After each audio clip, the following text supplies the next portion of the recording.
Hello दोस्तों, मेरा नाम राम कुमार। आप देख रहे हैं दिल्ली एनसीआर का सबसे अच्छा सर्विस सेंटर सूरज कंप्यूटर। हमारे पास आज एक प्रिंटर आया है जो कि रेजरजेट 1005 है। इसमें हम देखेंगे क्या प्रॉब्लम आ रही है।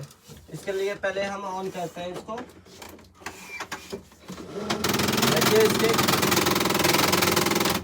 देखिए इसमें आवाज़ आ रही है जो कि इसके गियर असेंबली की आवाज़ है।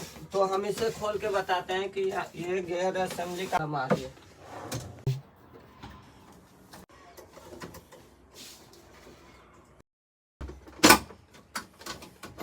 पीछे गियर असेंबली होती है जो कि हम पहले इसको खोल के अलग करेंगे।